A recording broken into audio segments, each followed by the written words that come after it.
Bueno, y lamentablemente todos estos retrasos en el conteo de OMPE y el Jurado Nacional de Elecciones hacen que el tiempo que queda hasta la segunda vuelta, hacia las elecciones de segunda vuelta, sea muy corto y probablemente no alcance para abordar todos los temas que la ciudadanía debería exigirle abordar a los candidatos que pasan a la segunda vuelta. Uno de ellos, dentro de la amplia gama de temas importantes que conciernen a la ciudadanía, es el tema de la minería ilegal, porque este tipo de economía ilegal trae consigo una serie de problemáticas de arrastre también. De hecho, uno de los que más preocupa a la ciudadanía hoy por hoy, que es la inseguridad, también guarda relación, además de trata de personas, narcotráfico, sicariato y una larga lista de etcéteras que tienen relación y tienen base en la problemática de la minería ilegal.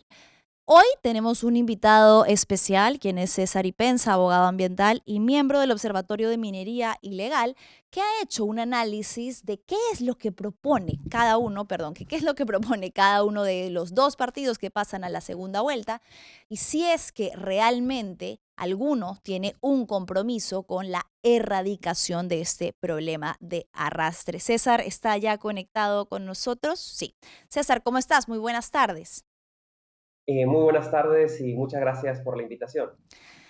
A ti por el tiempo. César, bueno, yo daba una breve introducción sobre lo grave que es el tema de la minería ilegal y lo poco que se aborda o cuando se hace de una manera muy superficial, la importancia que tendría que tener para nosotros como ciudadanos con miras a la segunda vuelta. Primero, y antes de entrar en detalles, ¿por qué? ¿Cómo explicarle, o mejor dicho, cómo informar mejor a la audiencia sobre la importancia que tiene este punto en los planes de gobierno y por qué nos afecta a todos? Bueno, en principio todavía subsiste una visión errada que cuando hablamos de la minería ilegal estamos hablando de afectación a plantitas y animalitos. Todavía la gente piensa que es una situación totalmente distante a nuestra realidad, pero lo cierto es que la minería ilegal ha copado las distintas instancias del poder, desde el Congreso, desde el Poder Ejecutivo, los gobiernos subnacionales, que en la práctica lo que han hecho es flexibilizar el marco para evitar, por ejemplo, el control de organizaciones criminales y justamente se han aprobado diversas leyes que facilitan el incremento de esta actividad.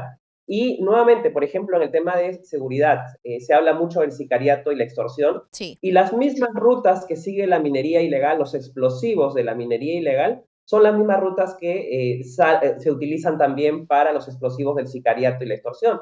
Todos los explosivos ingresan de contrabando desde Bolivia y obviamente se dice que van para la minería ilegal, pero también luego terminan siendo utilizados para extorsión y sicariato. Siguen una ruta larga desde Puno, Arequipa, la costa sur, ¿no? Y van por Lima y obviamente así solo planteamos cifras, por ejemplo, el año 2025 la minería ilegal ha movilizado 11.500 millones de dólares.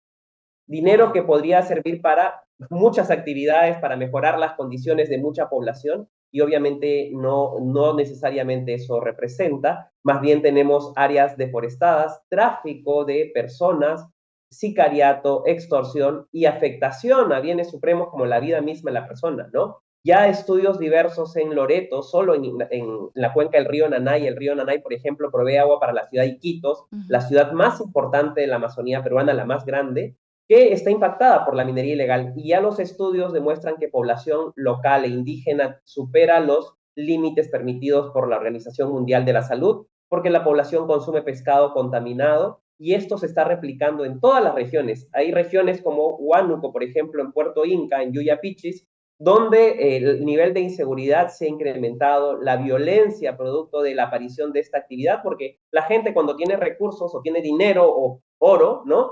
Llama también a que aparezcan criminales para hacerse de estos bienes. Entonces, todo el tema de inseguridad está asociado altamente a la minería ilegal, pero también tenemos obviamente delitos conexos, ¿no? Entonces, es importante que los partidos y que aquellos que pretendan gobernarnos entiendan y planteen medidas concretas y reales para enfrentar esta actividad durísima y que cada día toma mayor poder y control del país, ya no Claro, solo por creo, organizaciones. creo que es importante ahí hacer la pausa entonces, a manera de síntesis, ¿no? Porque a veces quizás la ciudadanía lo percibe como un tema lejano, pero en realidad, por ejemplo, las economías ilegales se retroalimentan y tienen mucho que ver con problemáticas del día a día de la ciudadanía, como las que mencionábamos ahorita, ¿no? La inseguridad, el sicariato, el ingreso de armas, el descontrol en esa área, pero además con temas que también deben preocuparnos a una escala un poco más grande, como la preservación de nuestros recursos naturales, que son de los que necesitamos para subsistir y para vivir, la explotación de nuestra Amazonía y de diversos recursos que tenemos, y además de eso, pues todo lo que también conlleva, ¿no? La destrucción de poblaciones enteras, temas de salud, ¿no? El de tener, es increíble y es inaudito que podamos concebir que haya niños que nazcan con niveles de plomo, de cadmio elevados en la sangre, que no puedan alimentarse o tomar su propia agua. Y bueno, y uno que a mí en particular me preocupa mucho, que es que siempre la minería ilegal trae consigo la trata de personas. Entonces, no se queda solamente ahí, sino que tiene muchas ramificaciones que deberían importarnos. Partiendo de eso, ustedes han hecho un análisis en el Observatorio de Minería Ilegal sobre los planes de los dos candidatos que ya es confirmado van a la segunda vuelta. ¿Qué nos dice cada uno? ¿Qué han encontrado, César? Bueno, en principio llama la atención que ninguno de los partidos proponga concretamente la eliminación del régimen que vivimos con este reinfo, Mm, y debemos precisar que el reinfo es un mecanismo de impunidad, ¿no? Por ejemplo, si yo estoy inscrito en el reinfo, puedo contaminar, puedo destruir bosques, afectar fuentes de agua o derechos fundamentales, y la Fiscalía Especializada en Materia Ambiental no me puede procesar por minería ilegal. Es decir, todos somos iguales ante la ley según la Constitución, pero aquí hay un grupo de ciudadanos por encima de la ley, por encima de la Constitución, que tienen mayores beneficios y una protección suprema más allá de cualquier ciudadano, porque si yo, por ejemplo, tumbase un árbol o destruyese el bosque, tendría que ser procesado por un delito ambiental, pero en el caso de los mineros, con reinfo no pueden ser procesados. Y obviamente esto nos demuestra que en la práctica el status quo se va a seguir perpetuando en el tiempo con la permanencia de este registro que debió ser temporal, y ya vamos más de 23 años de increíble. existencia con ese eterno proceso de formalización, ¿no? Claro, ninguno de los dos tiene como dentro de sus planes la eliminación del reinfo. De hecho, a Roberto Sánchez una de las críticas principales que se le hacía era su cercanía con sectores de la minería ilegal y el haber votado, pero tanto él como el Fujimorismo, ambos partidos, han votado a favor de la extensión de este plazo, ¿no? Así es, ¿no? Y otro tipo de leyes también. Casi todas las votaciones a favor de la minería informal, ambos han actuado de manera muy similar, ¿no? Entonces Mm, aquí la única diferencia es para mí, con toda la experiencia que tiene Fuerza Popular concretamente, para mí han sido bastante ingenuos, y disculpen la calificación, ¿no? Porque obviamente el partido de los mineros informales es Juntos por el Perú, concretamente. Uno ve los niveles de reinfos vigentes y son distritos que han votado casi en su totalidad por Juntos por el Perú actualmente, ¿no? La única diferencia que yo creo es que la señora Fujimori no ha sido congresista, ¿no? Versus el señor Sánchez. Y el señor Sánchez en la ¿Cómo que no ha Comisión de sido Energía Libre, congresista? Ha tenido mayoría de la bancada. Ella es una no, congresista por extensión. no digo personalmente ella, digo, ¿no? Digo concretamente porque lo que hemos visto es que el señor Sánchez ha llevado básicamente el mensaje de los mineros al Congreso y ha planteado iniciativas también en la misma línea que el Fujimorismo. Yo no tomaría ningún partido a decir uno u otro. Ambos Claro, partidos han actuado en igualdad de condiciones, solo que la participación del señor Sánchez ha sido personalísima durante las intervenciones de entiendo. la Comisión de Energía y Minas. Claro, sí, sí entiendo, ¿no? Y también él ha recibido en el Congreso también a grupos que planteaban esta extensión. Entiendo entonces ahí la diferencia, pero sí creo que no hay que dejar de llamar la atención sobre la forma en la que Fuerza Popular ha votado también por este tipo de iniciativas que además complejizan, ¿no? Todo el tema del paquete de leyes pro crimen que complejiza la desarticulación de bandas criminales que son muchas veces las que encabezan esto. En ese sentido, entonces, ¿qué plantea OMI? ¿Qué deberían tener los partidos en cuenta o a qué compromisos deberían suscribirse para realmente erradicar o luchar por la erradicación de la minería ilegal?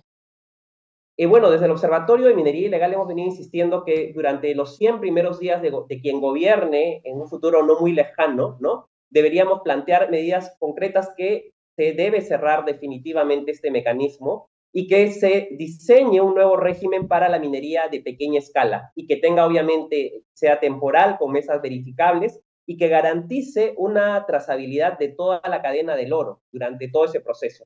Y por otro lado, el Ejecutivo debe elaborar y remitir una propuesta dentro de sus primeros 100 días de gobierno, ¿no? Al Congreso para que las plantas de beneficio, y esto es importante, ¿no? Mucho del mineral que se extrae en zonas de minería ilegal terminan siendo lavadas en plantas de beneficio. Y Mm. estas plantas de beneficio son consideradas pequeña minería o minería artesanal, superando incluso a veces la producción de la gran minería, ¿no? Entonces, no tienen estándares, no tienen muchas veces ni control, no hay quien las fiscalice, y estas plantas deben dejar de ser consideradas pequeña minería para pasar al régimen general y obviamente controladas por el Ministerio de Energía y Minas, por el Ministerio del Ambiente, entre otros organismos.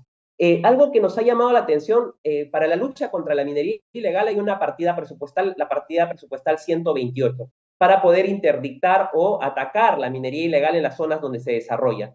Y el presupuesto público para este año 2026 a la Fiscalía Especializada en Materia Ambiental son 0 soles. No, Entonces, grave. sí, el Poder Ejecutivo tiene que asignarle un presupuesto extraordinario dentro de ese plazo para que se pueda realizar verdaderamente la lucha contra la minería ilegal. Sin la Fiscalía, la Policía ni la Marina pueden intervenir. Entonces, nuevamente, eso requiere, ¿no? De alguna manera abordarlo. Y por otro lado, solicitamos que el Poder Ejecutivo impulse una iniciativa legislativa para prohibir el uso del mercurio para el año 2030. Ya países como Colombia y Ecuador han prohibido el uso del mercurio. Lamentablemente el Perú, a pesar de tener un dictamen hoy en día en la Comisión de Energía y Minas, no ha avanzado en esa discusión. Y obviamente no solamente es una medida prohibitiva, sino que acelere el uso de tecnologías limpias que eviten el uso del mercurio, y la tecnología existe hoy en día. Entonces, nuevamente, se debiese masificar este tipo de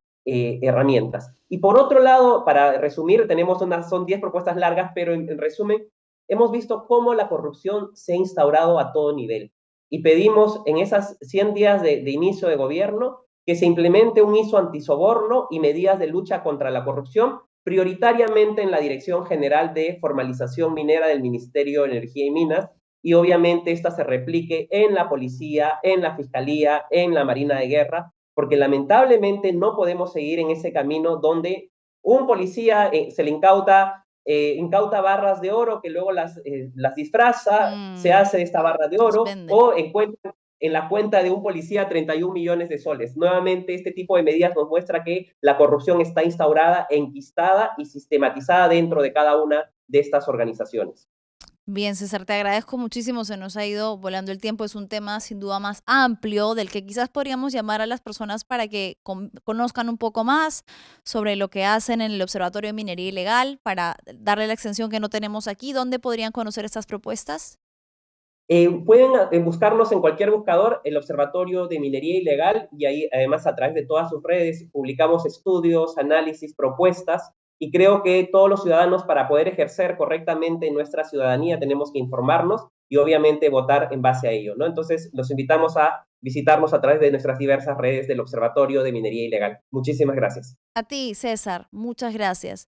Ha sido César Ipenza, quien es abogado ambiental y miembro del Observatorio de Minería Ilegal, que nos hablaba, pues entonces ha dado un diagnóstico grave, ¿no? Dice, las dos propuestas políticas que pasan en la segunda vuelta no distan mucho la una de la otra en cuanto a los vacíos que dejan sobre la minería ilegal y en la manera en la que ambos han votado por extensiones de Reinfo y por el acercamiento hacia la minería ilegal. No tiene ninguno una propuesta concreta de la eliminación de este registro ni planes futuros sobre cómo manejar un problema que venimos arrastrando desde hace más de 20 años.